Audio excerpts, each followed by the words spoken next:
All right. So, welcome everyone to Shri Yoga session. And we didn't have a session for quite some time because of various other activities. And today we have an excellent speaker, Mr. Vijay Joshi, and he has been with the Lonara Center for Manashakti, and he is going to talk about an interesting topic where you try to do both prosperity at the same time. We are also working on getting into Mukti, and so it's quite interesting. And so let's, without waiting further, and again, Anjali Joshi, who conducts the meditation sessions on Sri Yoga and also on the BMM self care. And also, many of you know Charuta Joshi, who is our Sri Yoga Inc. member, and she is excellent yoga teacher. And so that's Mr. Vijay Joshi is her father-in-law and Anjali's father. So with that, Vijay, if you welcome to Sri Yoga, everyone, and please mute yourself. Again, I will mute as needed. And so go ahead, Vijay. Can Yes, start. thank you. Thank you. Can you listen me, sir? Yeah, we can listen you. But if you want to keep the video on, you can do that also. It's up to you.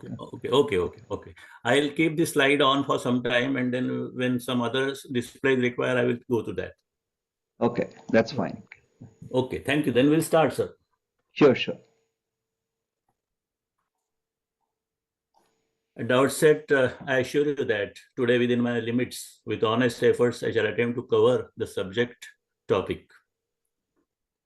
I am indeed grateful to Sabnis Kaka, all the active members of Sri Yoga group, and especially also to Charuta and Yogesh, whose association with you has yielded me this opportunity. I shall be sharing what I learned at Manashakti, other Jnanis and Gurus elsewhere, and teachings of sons, based on which I have compiled my copy-paste research. I would urge for your sympathetic ears and minds, while you listen, if any questions, we shall have them at the end. We'll start with prayer. ब्रह्मानन्दं परमसुखदं केवलं ज्ञानमूर्तिं द्वन्द्वातीतं गगनसदृशं तत्त्वमस्यादिलक्ष्यम् एकं नित्यं विमलमचलं सर्वधी साक्षिभूतम् भावातीतं त्रिगुणरहितं सद्गुरुं तं नमामि मूकं करोति वाचालं पङ्गुं लङ्घयते गिरिं यत्कृपातमहं वन्दे परमानन्दमाधवम्. I pay my tributes and Vandan to all who are present today. Basically, the life objectives are distributed in two types. One is Abhyuday and one is Nishreyas. Abhyuday signifies rise, progress, or development of a human being. It is undoubtedly dedicated to prosperity and all pleasures.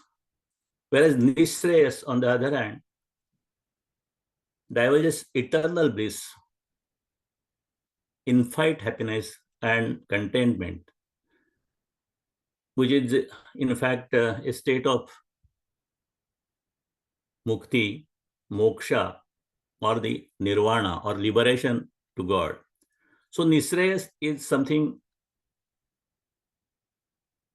very much broad, whereas Abhyuday is definitely related to our life.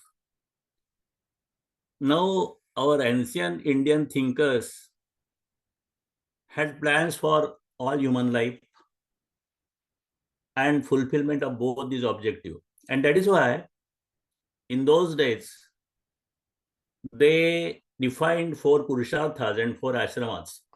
Dharma, Artha, Kama, and Moksha. They were all called Purusharthas.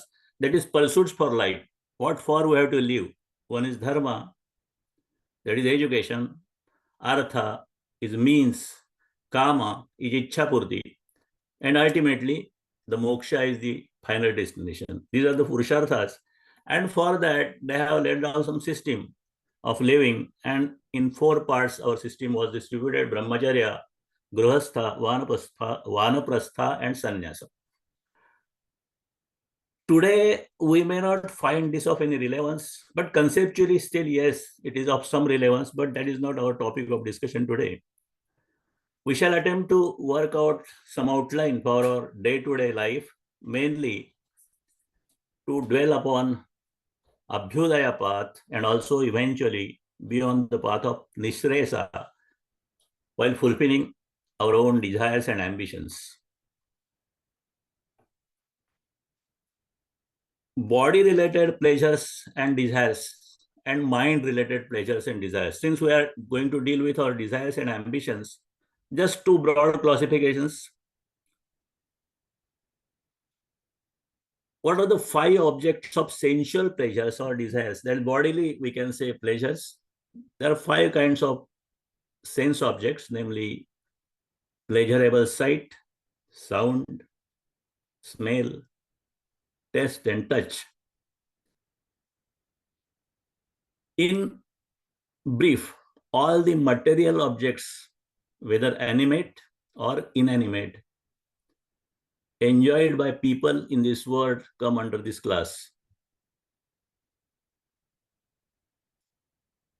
Sensual desires, passions, or pleasure is typically considered chasing after gratification that comes from contacts at the senses.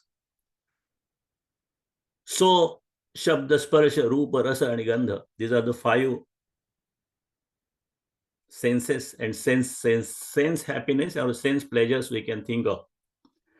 And besides this, success, fame, wealth, prestige, power, status, aspiration for perfection, and so on, they are all related to mind. The success, fame, wealth, they are all the desires of mind and not any particular body organ. Basically, all these pleasures in terms of sensual pleasures and mind-related pleasures, they are all temporary. They come for some time, stay there, and ultimately they result in disappearing. And as these five sense organs and five work organs, Karmendriya and Dhanendriya, as it is called as, there are 10. And in Adhyatma, this mind, which desires so many things, is also considered also Indriya, 11th Indriya. That is what they say.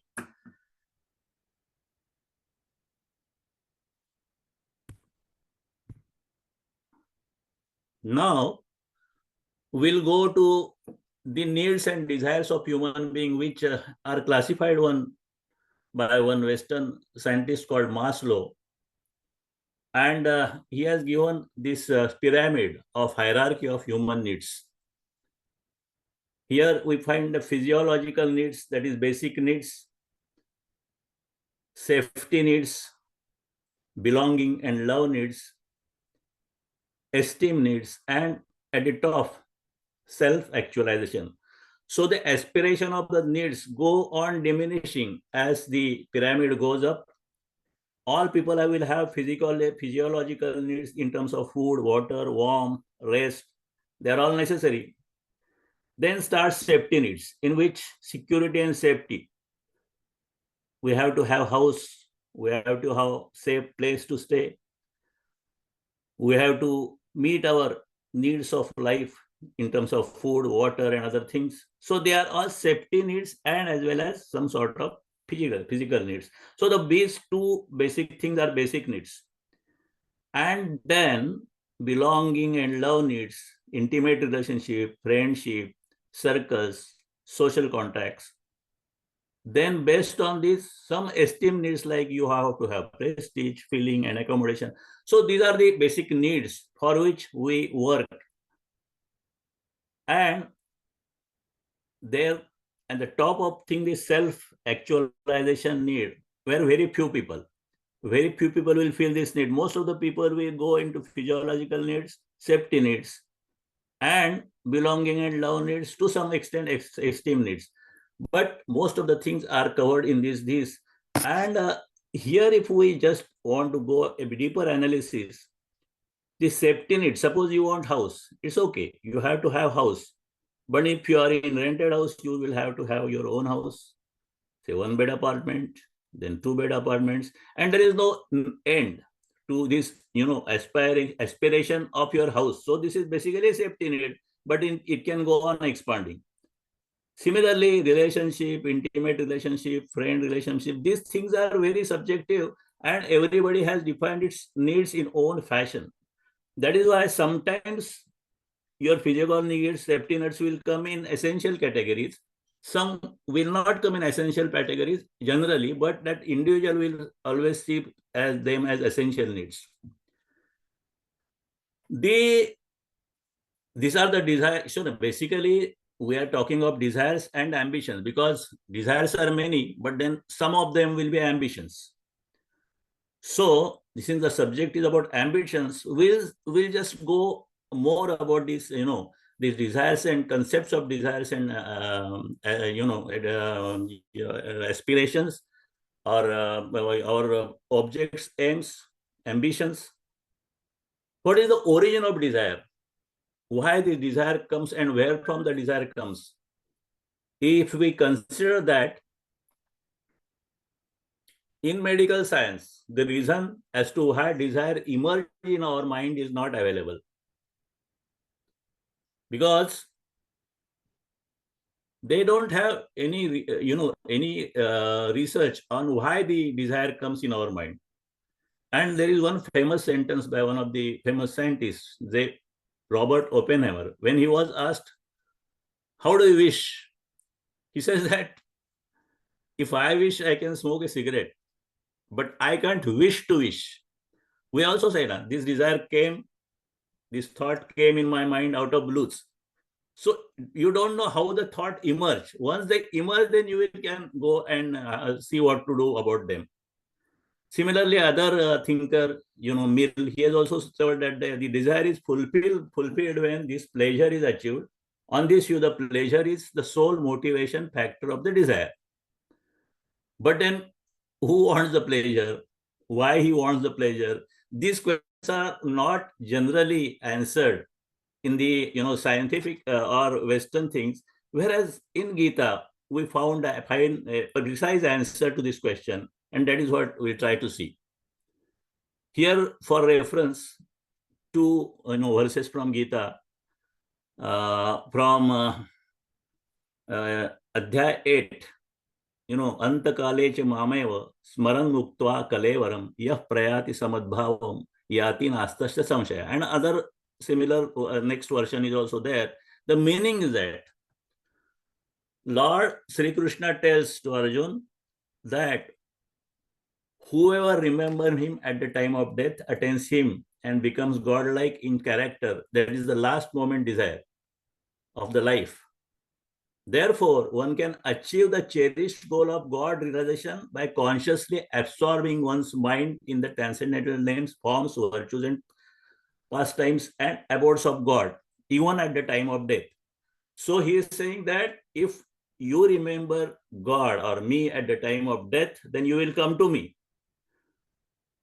And if it is one state of consciousness and the object at the time of death, that determines their next birth.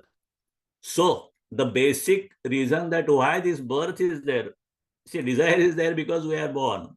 But why we are born? Because there were leftover desires. That is what the Gita tells about that. And the next verse says that whatever one remembers upon giving up the body at the time of death, O son of Kunti, one attains that state, being always absorbed in such contemplation. Means the end desire or the end thought while one departs from the body decides his next birth as well as the desires in that next birth. That is what Gita says. And similarly, the same thing has been explained by our one of the renowned sons, Sant Eknath Maharaj. In his Haripat, he says, Janma ghene lage vasanecha sange tej zhali ange hari rupa. Same thing in different form. Now, if we just go in deeper sense of this desire, one is called as Spuran. Spuran in Sanskrit, Spuran, Vasana, Kamana, and Mahत्वाकांक्षा. Spuran is the impulse which comes out of unconscious or subconscious mind. Then Vasana, when the impulse takes a shape and it has some objective to achieve, that is Vasana. And when it is precisely defined, and the exact purpose or intention of that vasana is there, it is called as kamana. These are some broad classifications which can be done in different fashions. And Mahत्वाकांक्षा or ambition is the major or strongest desire or set of desires. Now, what happens when the ambitions or the strong desires occupy our mind? It sets our body in motion. The internal motion in the body can take the mind flight to any destination. Understand that once we are amidst the storm of our thoughts, the various actions are, emerge inside the body. And all these ultimately set the base of our action on that desire and finally the behavior in that particular situation. The actual expression in terms of word, actions of the human being give the hint of the underlying desire and ambition, because ambitions are not known to others. My ambitions are known to me only. But when I take action on that ambition and then my this body expression or whatever I am doing, that gives indication to the others what sort of desire I may have. And this particular process is continuously going on in our life all awake time, and this continues till the end of our life. And while the soul departs body, this particular end result forms the basis of the next birth. And that is why another Sant Ramdas, he is advising us, Mana vasana chukavi erazhara, Mana kamana sandire dravyadara, Mana yatana thorhe garbhavasi, Mana sajjana bhetavi raghavasi. A mind, try to nip the bud of your vasana and get one with Sri Ram, the ultimate bliss. That doesn't mean that you should go give up your desire. That means you should not leave anything, because same Samartha Ramdas say, prapancha karava netaka आणि मग परमार्थाचा विचार करावा. So this is the combination that you should have desires, but try to have desires which will ultimately make sense of your life. That's what they mean. Now, Adi Shankaracharya also has given one excellent stotra which tells about desires. It's briefly like this: Angam galitam palitam mundam जठर दसर विहीनम जातम तुंडम वृद्धो याति गृहीत्वा दंडम तदपि न मुंचति आशा पिंडम. This is the description of a person who has gone weak and old. The limbs have become weak. The head has become fully bald. There are no teeth in the mouth, and the old man totters with an idea of a stick. But desire does not desert for this body ever. Similarly, he has given the child's mind is engaged in play. Balastavat krida sakta, tarunastavat taruni rakta. The youth mind is engaged in his, fancy and charms. The old man's mind is full of worries, but no one thinks of the ultimate truth. And the result is that punarapi jananam, punarapi maranam, punarapi jathare ashat. Like that, again and again one is born, one dies, and again one sleeps in the mother's womb.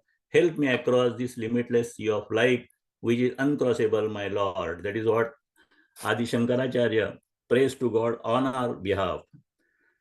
Why we are saying that? We are trying to understand the desire, cause of desire, and the journey of desire in our mind.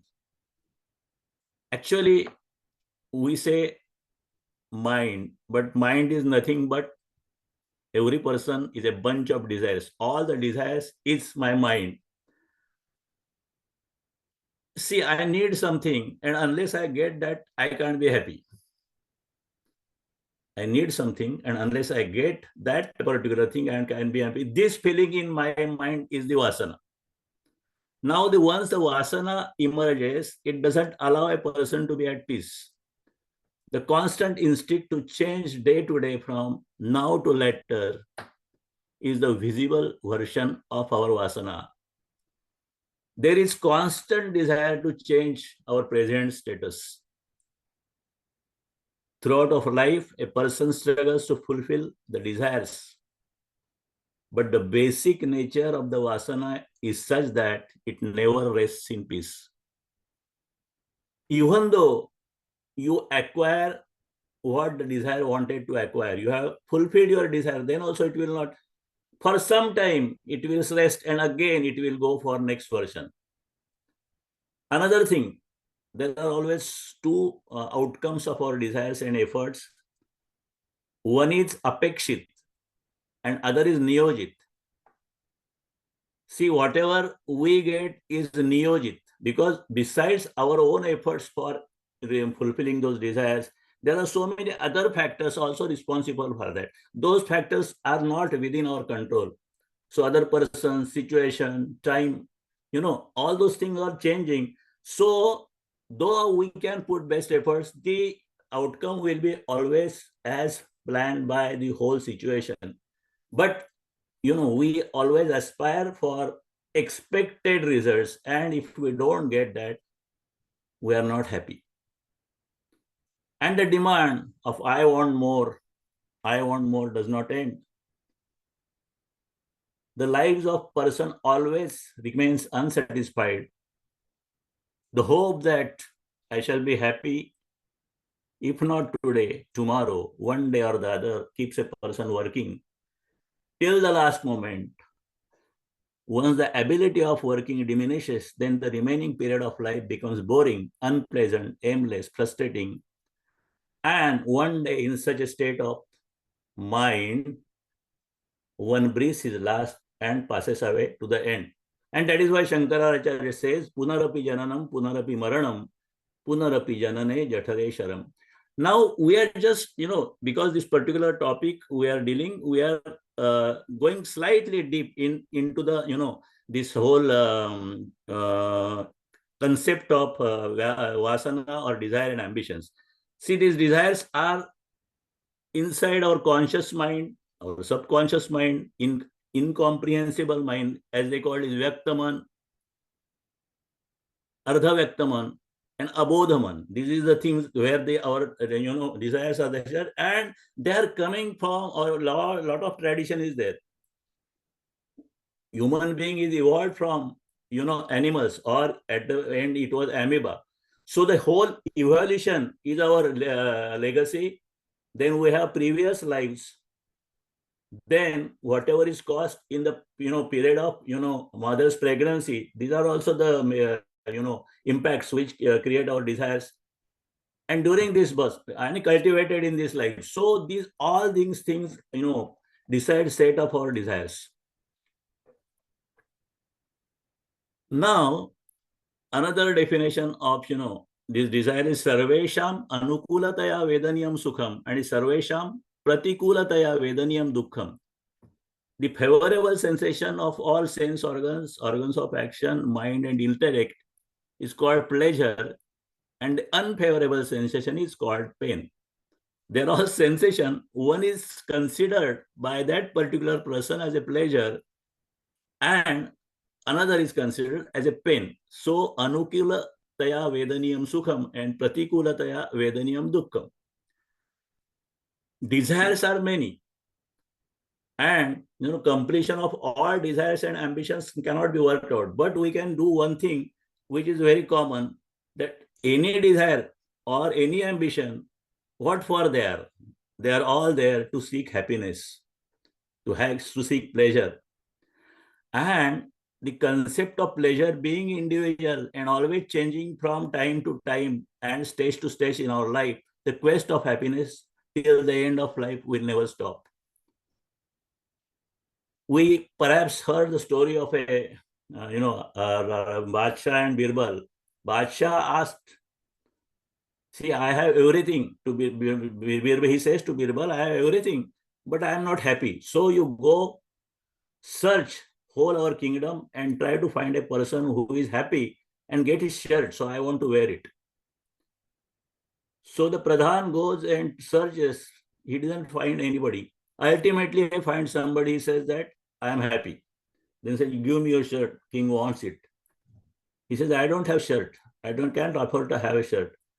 So the Sant also says that Sukha pahata java pade dukkha parvata evade. Sant Tukaram कहते हैं जनी सर्व सुखी असा कोण आहे विचारे मनाला तूच शोधू न पाए. संत रामदास कहते हैं सुख के बारे में बहुत कुछ अपने संतों ने लिखा है, लिटरेचर में है, गीता में है, and all they say that nobody gets the pleasure, all the pleasures what he wants, and ultimately the result is you feel that whole life is full of displeasures, even though you try for pleasures. Now, in last several years, the science and technology has advanced. And we have so many things available for our comforts. But are we all happy? If we answer the question, the answer has to be given by everybody. Now the whole world is closed. We say that in a fraction of a second, you can reach anywhere by even phone also, and that too free of cost. And so many things, whole world has come near because of technology. But whether the persons living in the home or the human beings living in the home, have they come close to each other? The answer is no. The quest for search of happiness never ends. Human being says, I should not get what I deserve, but I should get what I desire.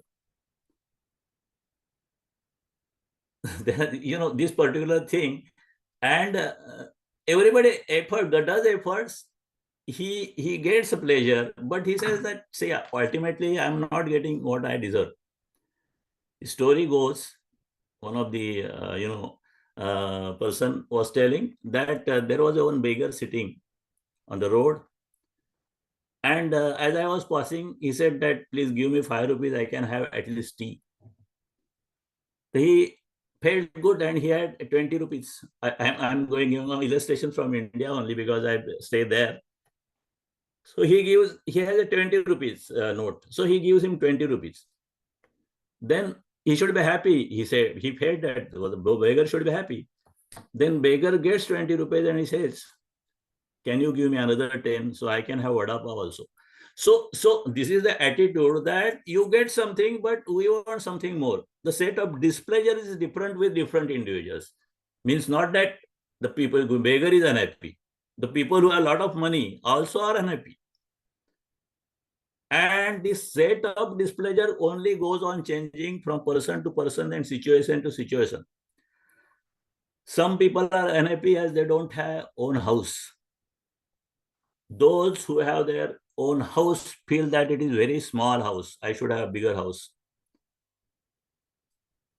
Some people who have very large houses, they say that I have good house, but my furniture and the curtains in my house and so many other things in our house are not as good as my neighbor's things in his house. So the sense of aspiration and sense of displeasure goes on changing. Some are happy as they are not blessed with any child. They won't have a child. Those who have a child are not happy as the kids are not doing anything good in their studies. Like that, we see politicians, businessmen, millionaires, billionaires, president of USA and prime ministers and anybody. He says, I am not happy. Nobody is happy. This is the short story. Now we come to our another aspect of rules of nature and human life. Both our life and happiness for any of our wants is tied with motion. We'll go into the details later on. The prevailing hectic, speedy, changing life is full of tensions, stress, depression. World Health Organization has officially declared that in the 21st century, depression is the second largest disease all over the world. So let us see now how the laws of nature are applicable to human life. Laws of motion, we are mainly going to deal with third law of motion, action, reaction, and law of energy, second law of thermodynamics, which talks about entropy or equanimity. So before we go there, we'll try to have the video which will just explain what I was trying to express to you in last several minutes. Today's medical-centric topic is stress. Stress is a normal human reaction to changes that occur around us. It results in emotional, intellectual, and physical responses. The human body is designed well to face stress and react accordingly. Stress can be positive or negative. Positive stress keeps us alert, motivated, and ready to face everything. But stress becomes a problem when it continues for a longer duration without a moment of relief and relaxation. The body has an inbuilt stress response, the fight or flight response, that helps the body to respond to stressful situations. But when a person is exposed to long-term stress, there is continued activation of stress response that causes wear and tear on the body. Research shows that increased psychological stress is associated with cardiovascular diseases, including heart attack, stroke, and increased blood pressure. How does stress affect the body? Stress not always is considered a negative thing. It can be useful and positive too. Short-term positive stress can motivate you to complete a task or meet a deadline. It can help you make a split-second decision in a life-threatening situation. But excessive stress can be dangerous for our overall health. Long-term stress or chronic stress may be due to ongoing worries at work, relationships, or health. It presents itself as anxiety, depression, irritability, and anguish, symptoms of chronic stress. Frequent headaches, muscle tension and pain, disturbed sleep, insomnia, low energy, gastric upset, high blood pressure, frequent mood swings. How does stress lead to heart disease? Research shows that there is a region in the brain known as the amygdala, which is the fear center of the brain. Under the condition of stress, the amygdala switches on and starts sending a lot of stress hormones into the body. This activates the fight or flight response. This further decreases the blood flow to the heart and deprives it of much required nutrition and oxygen. With time, the constantly high stress hormones cause increase in blood pressure, inflammation of blood vessels, increased levels of insulin. These, along with other risks like obesity, lack of exercise, and unhealthy diet, promote buildup of plaque in arteries and increased risk of heart diseases. How can you manage stress and boost your heart health? So basically, we have just seen that the aspirations of life and unending, quest of pleasures at all individuals' levels, most of the places, what happens? The rest of the video is a part of solutions, but we are not dealing with those particular subjects. So we'll have our solutions in terms of our subject later on. So now we go to next issue, that we have desires of happiness and our ambitions are leading to acquiring of happiness. So when I say I want to be happy, who in me wants to be happy? What makes me happy? So if I say, who am I? Ko hum, then I say I am, in just layman's language, it's mind plus body. I have body, and there is some sort of chetana or atma or soul, whatever you call it, which is non-matter, which makes body to work. Mind desires and body works. The desires is a function of mind, but the implementation of those plan of actions to acquire those desires is done by body. So basically, we slightly go in the various factors which can make us happy. One is, we know, yasha and paisa, sampatti, or wealth, success and wealth. These are the two things are required for happiness. We'll try to dwell on this particular thing in somewhat detail, because it's a basic concept which I would like to convey. So money is required for happiness, and we do our best efforts. By best way means available to us to get the wealth, and nothing wrong in that, because that is necessary for happiness. Another is health. That is good health, so that you can enjoy all your pleasures, because you have to have some sort of sound body to enjoy. So another important thing is this. And third important thing is that good nature behavior, or as we call it, swabhav, or charitre, or character. These are the three things required for becoming happy. Because if you see that if you have got a lot of money, there are so many people having a lot of money, but they are not necessarily happy. So only money can't make you happy. Only health also can't you make happy, because there are so many people. I just illustrated some, there is a case of one Sarika Jain who had polio at the age of 2. And ultimately, fighting all those things, she had excellent career. She became chartered accountant. Then she became IRS, Indian Railway Services, that she could have, and then became a very successful, bureaucrat in the government of India, government of Maharashtra. Recently, in Indian Supreme Court, a lady advocate, Sarah Sani, made history after she became India's first deaf and dumb lawyer to argue in the country's Supreme Court. This was very recently, I think last October or November, this has happened. And all are known about this. Helen Keller, American author, disability rights advocate, and political activist and lecturer. She had lost her sight and her hearing after a bout of illness. That means all that we're saying is that health is very much important. But there may be some lacuna in the health aspect. There could be some sort of shortcomings, shortages in the success or wealth stage. Still, if you have very good nature, character, and fighting spirit, then you can be successful. So all the three things are important.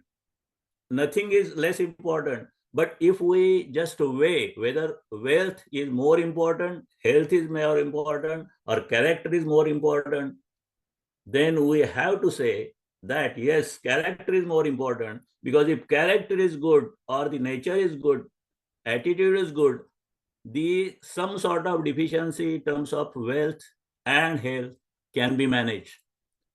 Now, the next question, we all want to be happy, but we keep, most of our efforts for having wealth.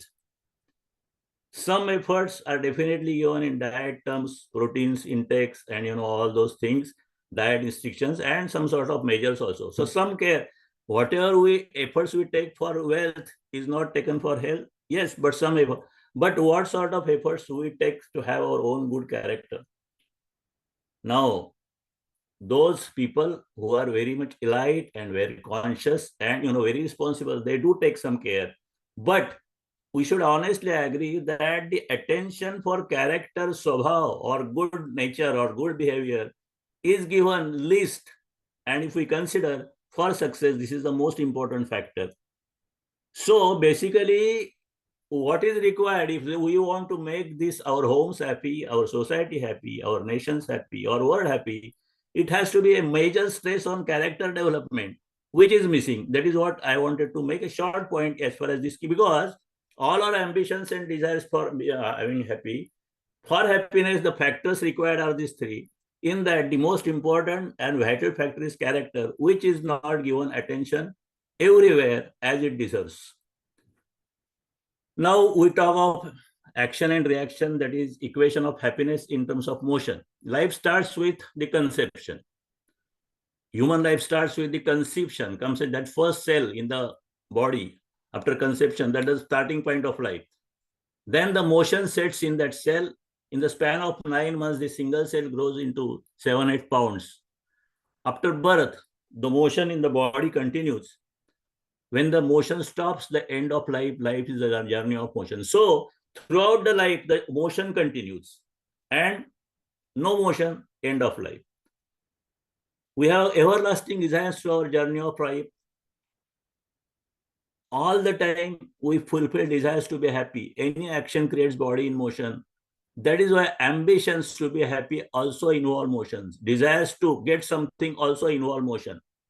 And the world in which we live is also constantly in motion. So earth revolves.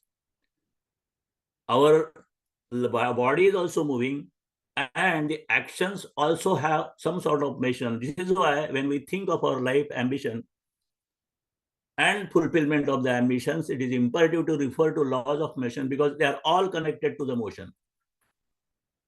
Now we go for a mind experiment. Just be there and just listen to me and just imagine the situation which I am trying to explain you. Suppose you are sitting, Sunday is there, you are relaxed, no worry, no hurry. You are just had good sleep and you are sitting on a sofa and relaxed. Your mind is relaxed, his body is relaxed.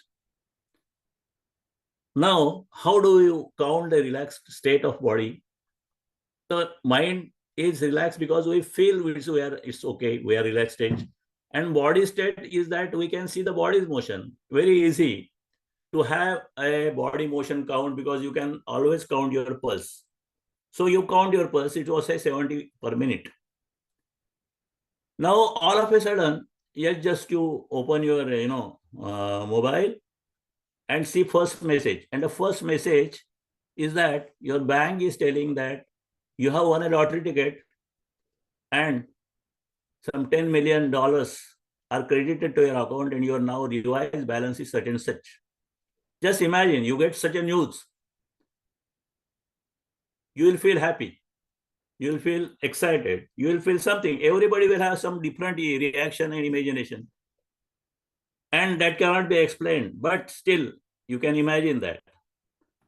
Now just about 10 minutes, you have that particular excitement, you have reactions, you don't know how to share this news, you don't know what to do, so many things will come. Just after 10 minutes, you see your pulse rate, whether it will be 70 per minute. No, it will be drastically changed. Some people even get some shock in terms of some good news also. Now, you are happy, but body which was going at the some sort of stage, that constant stage of motion in the body has been disturbed, but mind is happy. And exactly same thing will happen where your mind is unhappy. Suppose instead of that getting $10 million news, you have news that your bank where you have kept all your savings and your investment has lost overnight and you're broke. Then again, you will feel very unhappy. You will have that unhappy feeling for, mind and reactions in the mind, but the same thing will happen to your body motion. And that is why mind is happy, change in the body motion. Mind is unhappy, change in the body motion. So we should say that happiness and happiness have same consequences. So happiness is in terms of motion equal to unhappiness. In that case, we have experienced that since we are always going for pleasure, happiness, and happiness equals unhappiness, then we have to bear in mind that whole life will be always filled with happiness and unhappiness. And to the extent possible, it should be 50% happiness and 50% dishappiness. because of, it's all motions law, what we are thinking in terms of, equation here. So if we can manage no motion in both the cases, suppose you are happy, you have got $10 million, but still you are not excited. You have got 10 millions loss, but still you are not depressed. So if we can manage no motion in the four cases, no excitement in happiness, no depression in unhappiness, then we have to be Nishkama Karma Yogi. This is concept of Swadharma and Nishkam Karma Yoga given in Gita. But that doesn't happen. And that is what happens is described here, that when we get happiness, we have excitement. When we are depressed, another excitement. But we never, work for, displeasure. We always work for pleasure.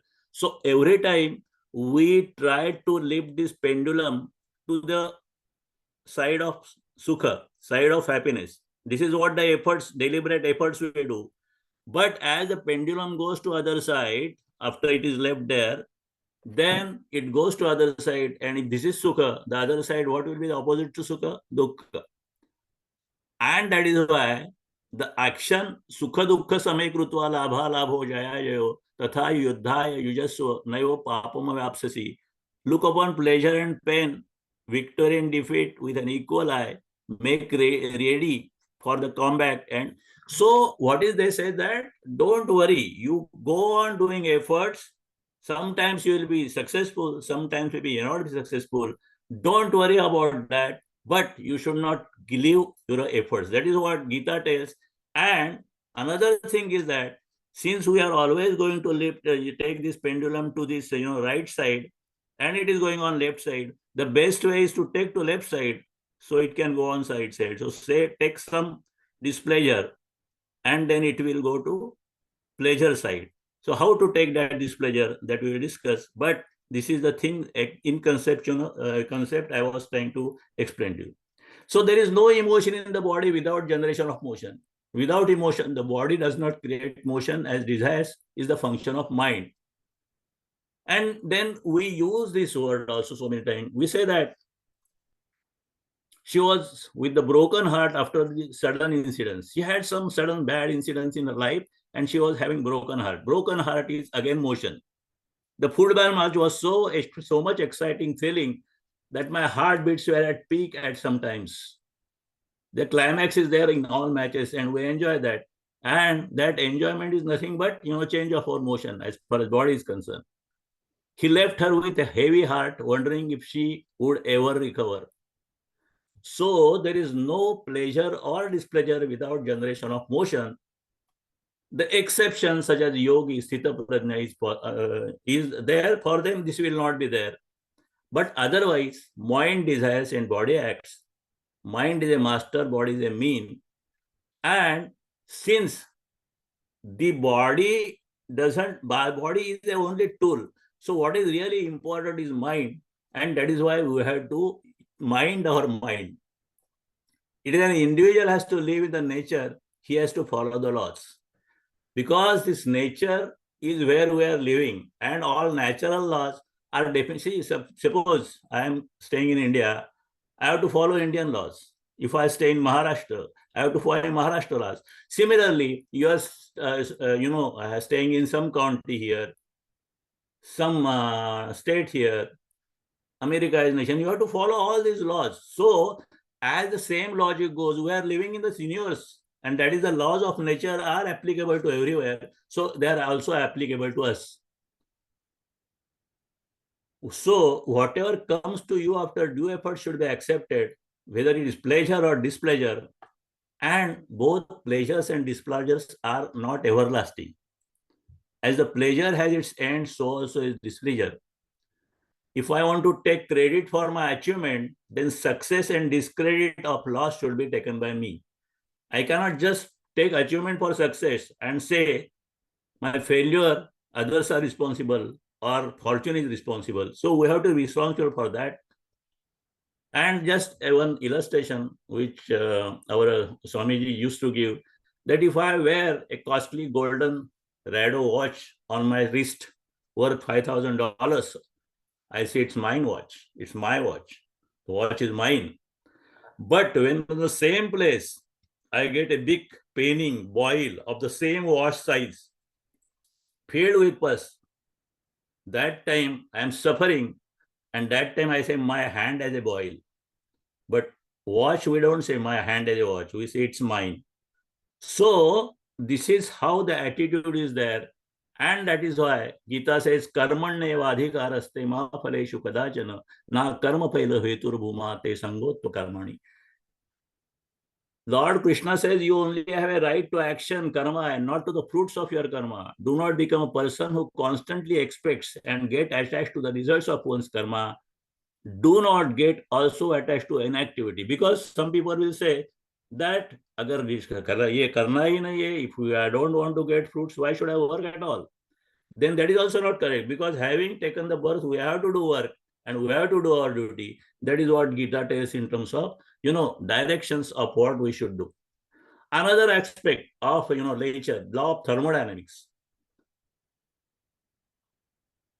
Now, this whole universe is working with some sort of laws. Everything is precise in this universe. Sunrise, sunset, the times are fixed, not a single delay, seconds delay in sunrise. Moonrise, moonset, same thing. High tide, low tide, same thing. Exactly the timetable is followed. The distances between celestial bodies, suppose moon is average distance, they say is something like 238,900 miles, 238,900 miles between distance between moon and sun, earth. There is some minimum, some maximum. And in that particular thing, the tides will come to, earth. If the moon distance even changes by 10 to 15%, there will be so high tides on the earth that whole population will get washed away. Similar thing is about sun. So these are the things, the precise, measures are automatically observed in universe, because this universe works in the news. Now, there is another law of thermodynamics which says that, and for that Einstein is the basis. Einstein has said that E is equal to mc square. That means whole this universe is basically in form of energy, now formed to various, shapes and solids. And the second law of thermodynamics says that energy flows from high level to low level till it attains balance. Similarly, if you take hot water and cold water and then mix together, they will exchange their temperature and come to balance. There are cycles in nature. Various cycles in nature are there. Nitrogen cycle is there, oxygen cycle is there. See, oxygen, we take carbon dioxide, we give. Plant carbon dioxide, say, they give oxygen. And that is why those give and take cycles are there. And that is why these cycles tell us what we should do. Our Indian thinkers, ancient thinkers as Rishis, knowing this, the concept of equanimity, samatha, or entropy as it is called in terminology of science, have created a system for life which will induce in our life such behavior. See, our Vedic prayers were Sarve Bhavantu Sukhina Sarve Santu Niramaya Sahana Votu Sahano Bhanuktu. They have care for everybody, not only for me. They had set up yajna rituals to take the society to the desires objective of equanimity. To maintain equanimity in all living beings in all forms, we have not only Deva Puja, we have also Vanaspati Puja, Tulsi Puja, Vada Puja, Prani Puja, Naga Puja, Pola Puja, Kokila Vrat, Navanna Purnima. So we have the tradition of paying respect to all existing beings, because samatha concept or the equanimity concept has to be imbibed in our human life. That is why so many things are evolved in the process of, rituals. Now, as energy flows from higher level to lower level till it attains same level, that is balance, this is the equality or equanimity of the nature, of the universe. But this samatha is not acceptable to we human beings. We want asamatha. I will be pleased if I have a car much better than my neighbor. I will not say so because that doesn't allow us to say. But if I have one car and my neighbor has same car, then we are fine. But if I continue the same car, but my neighbor gets some very high, high profile, very sophisticated, high next generation cars, I will go congratulate him, take sweets from him, but in my mind, I will have some sort of feeling that, yeah, I should also have this. So, ये selfless जो से स्वार्थ बुद्धि है वो कम करके थोड़ा निस्वार्थ बुद्धि से जाना चाहिए. इसके लिए यज्ञमन जीवन हमें, यज्ञमय जीवन में क्या है, इदम न मम ही ये वृत्ति रहती है. ये वृत्ति बदलनी नहीं चाहिए. Basically we can't lose our selfish interest, and slowly, once we realize that if I want to have pleasing life, I have to follow the rules of nature, then as the equation of motion tells me that I should have reaction, I should have some sort of voluntary displeasure acceptance. As the summary rule tells that I should have samatha, I should, think that others also should get. And that is why we should have some sort of, resolve or resolution in our life that we will also, try to live this yajna sanskruti, samatha sanskruti. We will obey laws of motion. We will more obey laws of, entropy or equanimity in the nature. See, basically, so many cultures have come and gone. In India, there was so many, aggressions. Maya Sanskruti, Inca Sanskruti, Peru Sanskruti, they have come and gone. In India, in spite of so many aggressions for thousands of years, the original Vedic culture has not lost because it has a base of Yajna Sanskruti. Yajna Sanskruti is what? It was telling like that you do best in your life.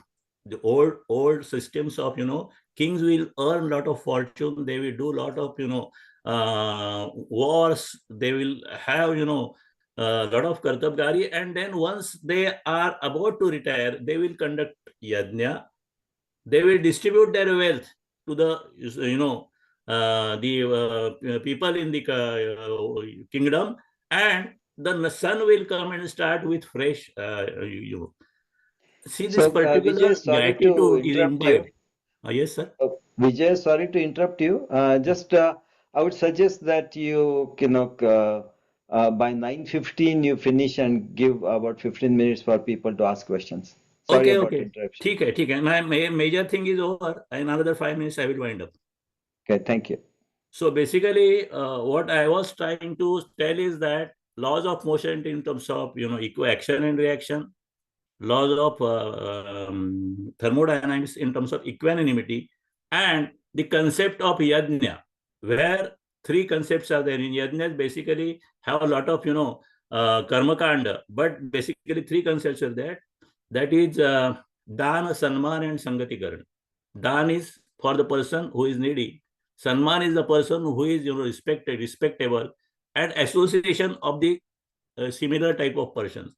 So when that particular concept is, practiced, then there is association. If I am there in society, I have somebody above me in terms of knowledge, in terms of money, whatever it is, somebody below me. So I have to help the person below me, and that is dan.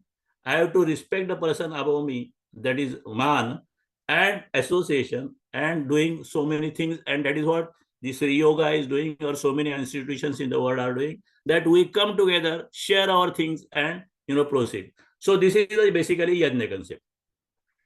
So if we agree that following the rules of nature is the right thing to do, let us take action so that direction, let us resolve at least some sort of life reaction, some sort of sacrifice we should have. And if somebody, if we start with some step, that is always giving some sort of satisfaction to us, and ultimately that will lead to our life objectives fulfillment. And that is why it is always two obstacles. One is Shreyas and one Prayas. Prayas is what I like and I should do, and Shreyas is what is good I should do. So there is always conflict, whether I should do what I like or always I should do whatever good. So if I like and it is good, then we should do. But if I like, it is not good, it is not Shreyas, then we should try to avoid. And this is what the resolution in terms of, good deeds talk about. दुनिया में खूब कमाया कुछ हीरे कुछ मोती, लेकिन याद करो यारों को लाश को जेब नहीं होती. We can't take anything with us, so there should be limit for earning, and if we are earning, we should share it. Those we are not earning, this not only money in terms of whatever you have, in terms of knowledge, in terms of capacity, in terms of skills, and ultimate objective is that Sant Tukaram said, शेवटचा दिवस सुखी व्हावा. That should be the ultimate objections. स्थितप्रज्ञ संत कहते हैं, चाह मिटी चिंता मिटी, मनवा है बेपरवा, जिसे कुछ न चाहे वो नर शहंशाह. Basically, we can't give away desires, we can't give away ambitions, but definitely we can shape our desires and ambitions so that they are in tune with the laws of nature. आशा की खींच और सागर की ग्रहण की क्षमता कभी भी समाप्त नहीं होती है. Asha means the desires or the expectancies will never end, as the sea will never get fulfilled. A lot of rivers will come and go into sea, but it doesn't get, flooded. Similarly, our mind will not get flooded with, these desires and ambitions, but we can definitely manage them. And that was the whole message of this. Jnaneshwari, one verse says, Pai bhaya ani nirbhata, ahimsa ani samata, तुष्टितप पांडुसुफा ओळखतु. That is the same, karma yogi Sandesh Gita gives. And actually, I was having a plan to have 5 minutes meditation in terms of Omkar. If we don't have time, we skip it and we can go for question and answer. Yes, sir. So, Sarnika. Hello? Sorry, 5 minutes of meditation is fine, and then we can. Okay, I'll start with that then straight away. Thank you. Yeah.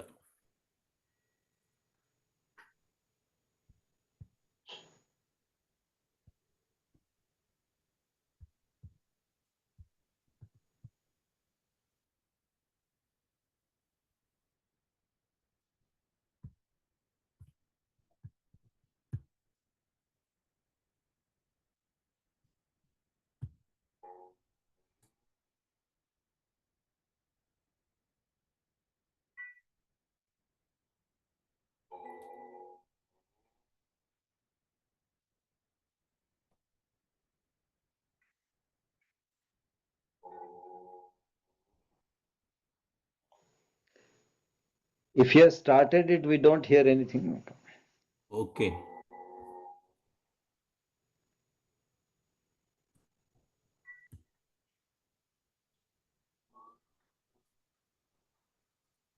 Are you hearing? No. Huh? No? No. I A think very soft om was heard. Only Om I have started. Okay. Just imagine you are having a Om figure in front of you.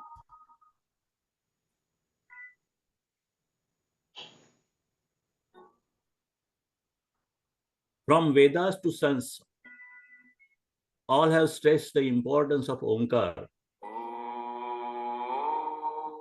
Omkar is considered the initial expression of the universe.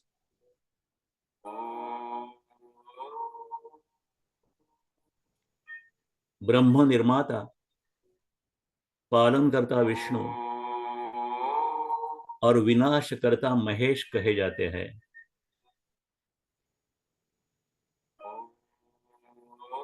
मंत्र शास्त्र के अनुसार मंत्र शक्ति सुरक्षित रखने के लिए मंत्र के प्रारंभ में तथा समाप्ति के समय ओम का उच्चारण अनिवार्य है.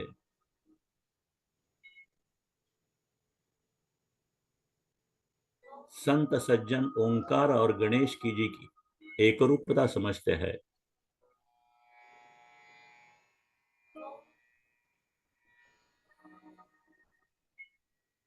The research indicates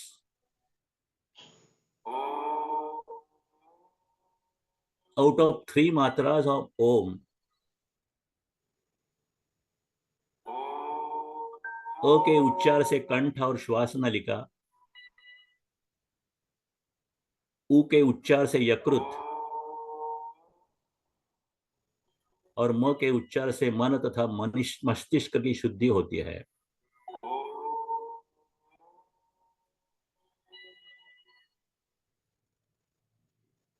wave forms are 3.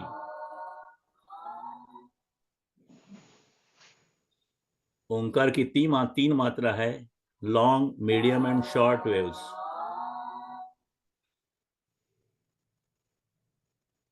There are 2 opinions in the science as to how the energy is transmitted. Whether the energy in the wave form or in the particle form or both.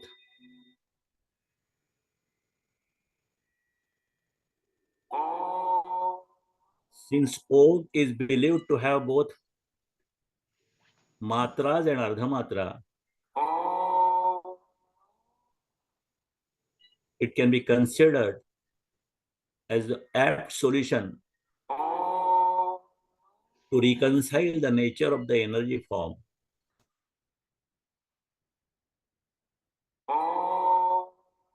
Om is thus the symbol of the universal energy. And in the Omkar Dhyan, one can establish oneness, harmony with the universal power, Parabrahma.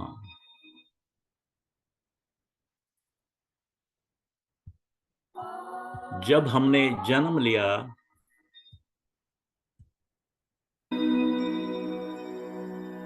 तो मध्यम लहर की initial energy हमें उपलब्ध हो गई। जीवन हम ऐसा बिताए कि उपलब्ध शक्ति बिना कारण खर्च ना हो जाए।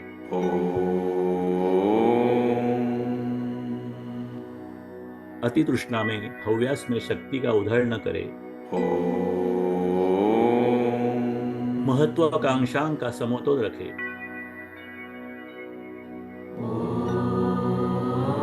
ये बचत से भविष्य में कुछ आवश्यकता निर्माण हो तो शक्ति उपलब्ध होगी। But how long one should play up and down with the waves? Go in the mood and mode of complete surrender to the supreme power. Then you will reach to the journey of Ardhamatra, Mahashunya.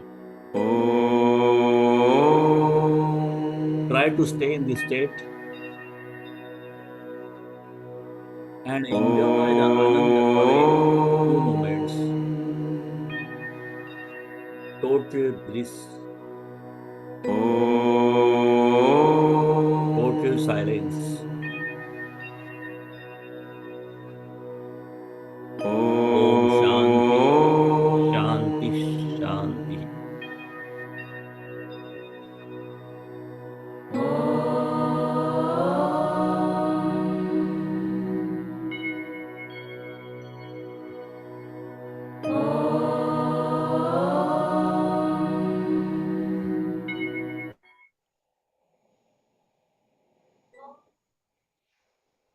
Hari Om. Hari Om. Thank you very much, Vijay. That was wonderful. Thank you. Again, if you have any questions, please ask.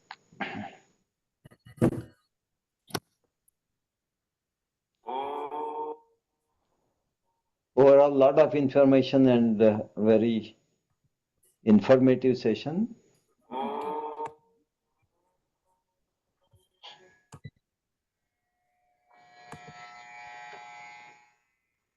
Thank you very much. It was very nice. Thank you, sir.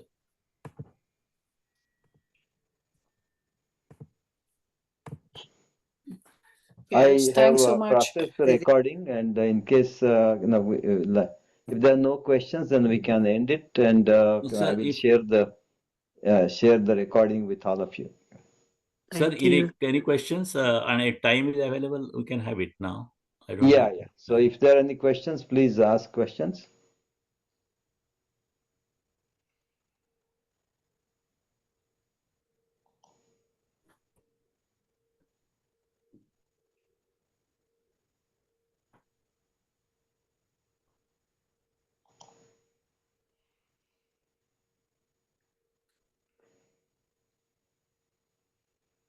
Also, I will share your contact, so if people have questions later on, they can contact you. Yeah, that's fine.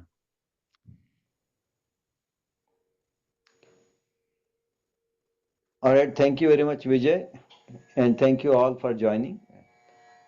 Thank you. Thank you. Thank you very much. Thank you. Thank you very much. Insightful. Thank you so much. Thank you. Thank you. Thank you very much. Thank you. Thank you. Stand by us.